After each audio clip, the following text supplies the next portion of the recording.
Olá pessoal, meu nome é Eduardo Haas, eu sou técnico de segurança do trabalho. Atualmente estou trabalhando na empresa DS Engenharia em Segurança do Trabalho, aqui de Santa Cruz do Sul.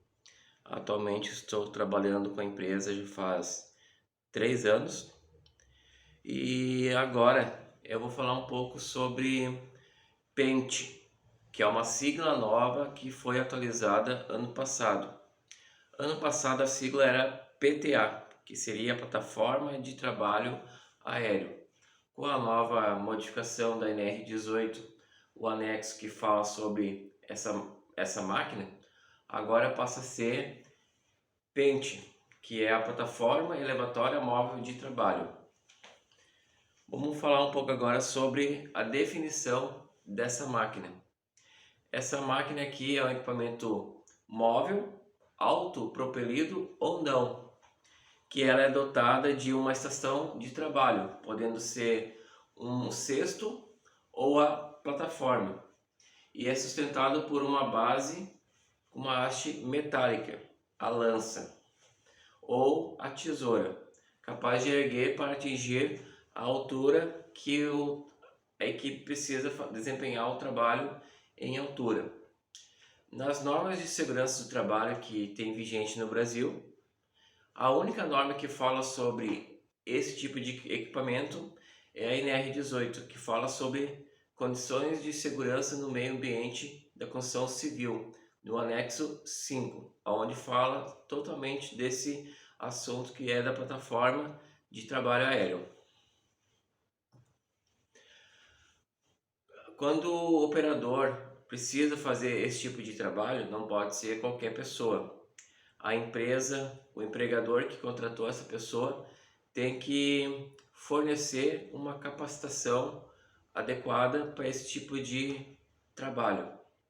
Pela NR18, quando a empresa faz esse treinamento, essa capacitação, tem que ser feito dentro do horário de trabalho do trabalhador, não pode ser fora do horário do trabalho, e tem que ser feito na máquina que o funcionário vai utilizar, ser feito realizado o treinamento.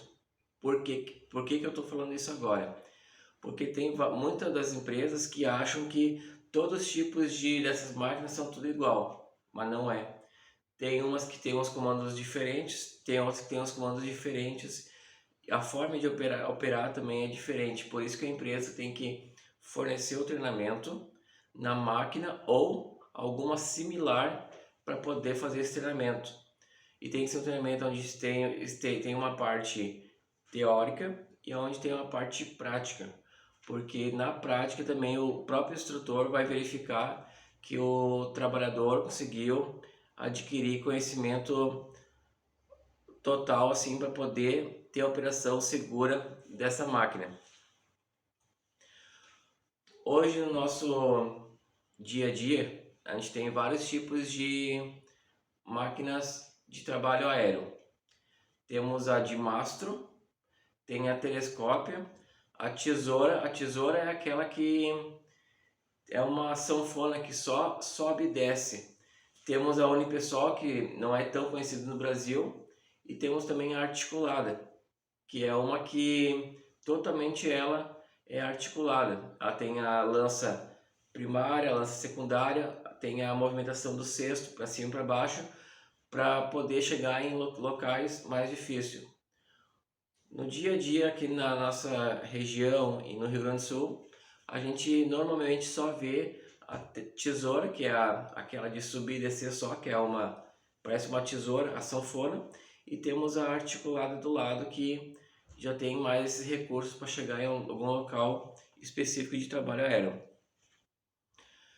Outra coisa bem importante, depois que a pessoa esteja capacitada e já tenha um conhecimento maior com a utilização da máquina, eu sempre falo nos treinamentos para os empregados e para os empregadores, que o manual da máquina, que vem do fabricante, tem que vir em língua portuguesa, porque essas máquinas são fabricadas em todo o mundo, e se vier para cá, para o Brasil, com alguma língua que seja espanhol ou inglês, não vai adiantar em quase nada, porque o manual serve para o operador da máquina, quando tiver alguma dúvida de alguma questão que no curso ele esqueceu, ele pode consultar no próprio manual para verificar a questão que ele está com dúvida. O bom também dentro da PTA, quando estiver operando, que esteja o manual e também o checklist da máquina, que mais à frente depois eu vou comentar a importância do checklist, e também a NR18 do anexo 5, para caso um dia tiver alguma dúvida, ele possa consultar nas normas de segurança do trabalho. Antes da operação da máquina, não tem como o funcionário chegar na máquina e sair operando. Ele tem que fazer uma inspeção pré-visualização da máquina, pré-uso. Para que serve essa inspeção pré-uso? Serve para ver se a máquina esteja em boas condições de segurança, que ele tenha certeza que naquele turno que ele vai trabalhar com a máquina não vai acontecer nenhum imprevisto ou nenhum acidente de trabalho. O que ele vai ter que verificar nesse checklist ou nessa inspeção? Cada empresa tem a sua sigla. O normal que a gente vem a falar é sempre checklist pré-uso, antes do uso. Verifica os comandos de subir, descer, de deslocar a máquina. Esses comandos, tem os comandos lá no chão, perto do motor da máquina, perto da bateria, e também tem o comando em cima, no cesto aéreo. Para os operadores que estiverem trabalhando lá em cima, tem o comando.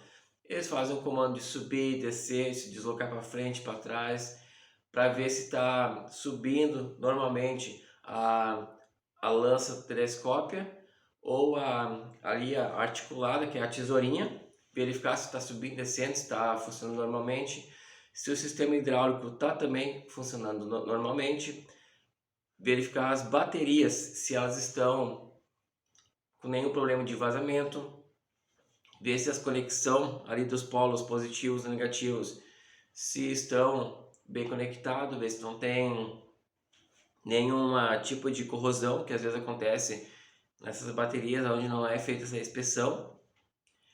E também é importante verificar se não tem nenhum um chicote elétrico solto ou com algum problema que pode acontecer um acidente.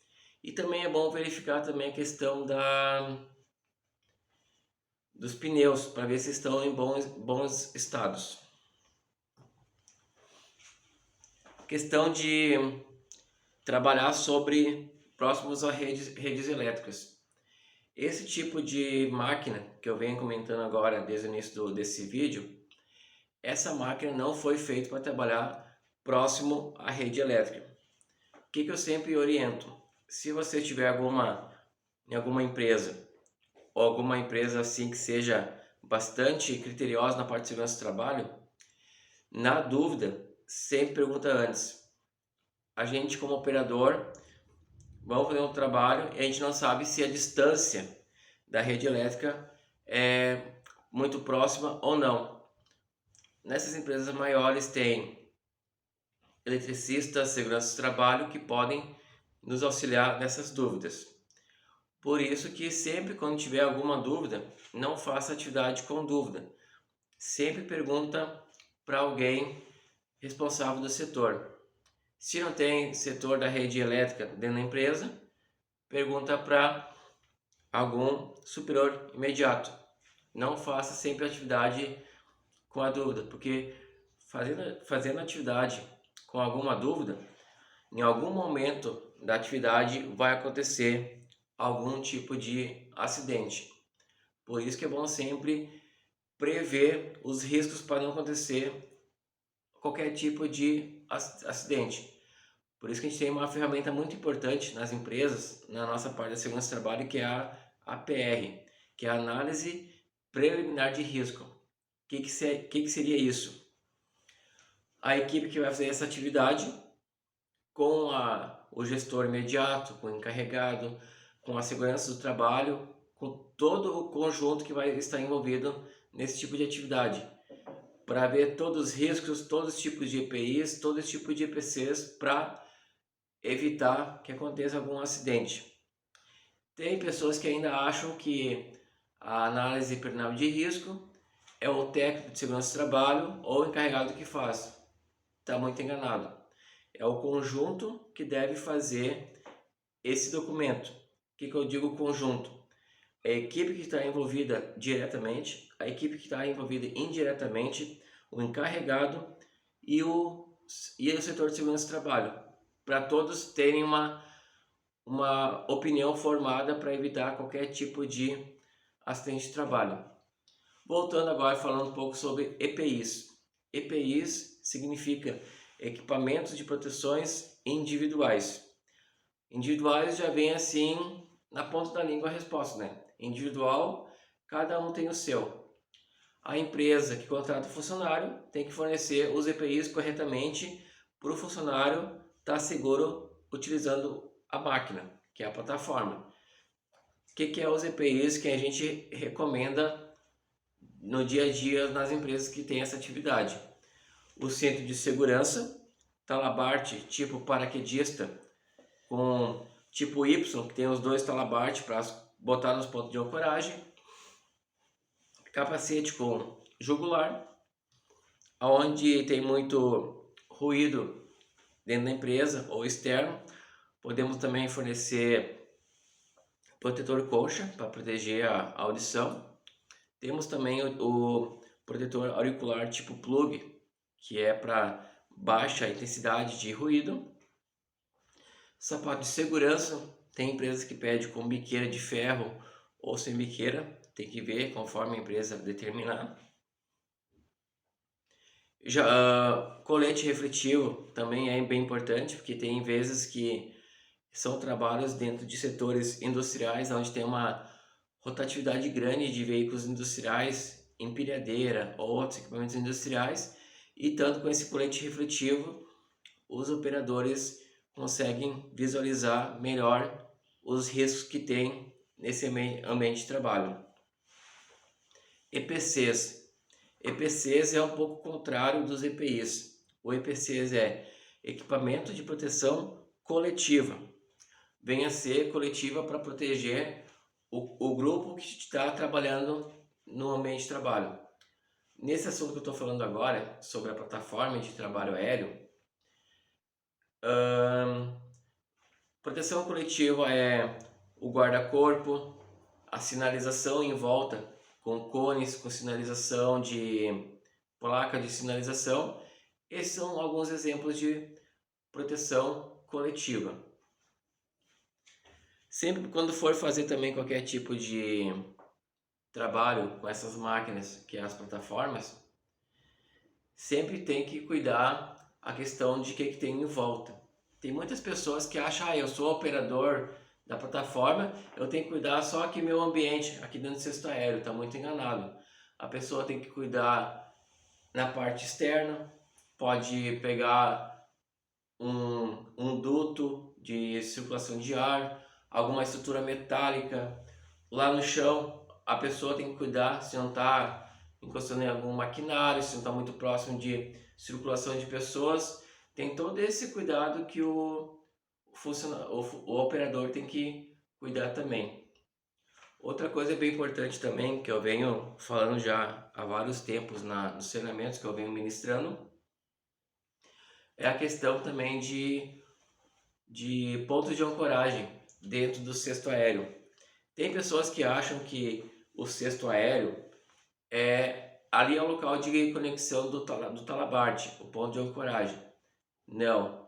No próprio manual do fabricante, o próprio fabricante determina o local correto para enganchar ali o sistema do talabarte, que é o ponto de ancoragem.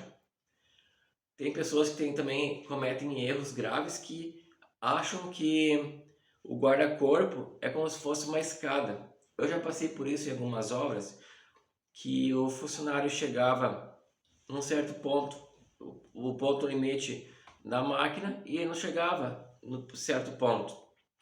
E ele viu aquele guarda-corpo, ele achou que era como se fosse uma escada. Quando a pessoa começa a subir o guarda-corpo, a pessoa está cometendo um ato inseguro.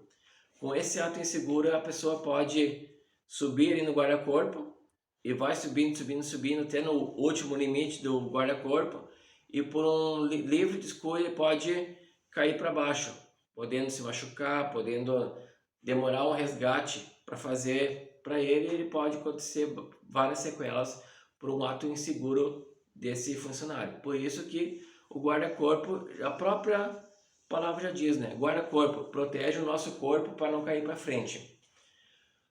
Agora falar um pouco também sobre os riscos de acidente que acontecem. Riscos de acidentes pode ser por vários motivos. Pode ser por ato inseguro ou a condição insegura. O ato inseguro, o que é? O ato inseguro é que vem da culpa do próprio funcionário. O funcionário recebe treinamento, recebe orientações de como utilizar os EPIs e no dia do acidente ele fez da forma contrária. Não utilizou o talabarte para fazer trabalho em altura, não fez o checklist da máquina que precisa fazer, não fez isolamento da máquina que precisava. Esse é uma condição de ato inseguro, que a culpa é do próprio funcionário. Também tem um pouco que acontece, mas não nem tanto, que é a questão da condição insegura. O que é a condição insegura? Condição insegura é a culpa da empresa, que a empresa sabe que tem que arrumar, mas não fez. Exemplos: a máquina, plataforma de trabalho elevatória móvel, está com problema no hidráulico e a empresa não quis arrumar na mesma hora que o funcionário falou, anotou no checklist, ó, sistema hidráulico da máquina está com problema. O funcionário passou para a empresa não foi lá e arrumou na mesma hora e aconteceu o acidente. Quando acontece isso é culpa da empresa, porque a empresa sabe do problema e não soluciona.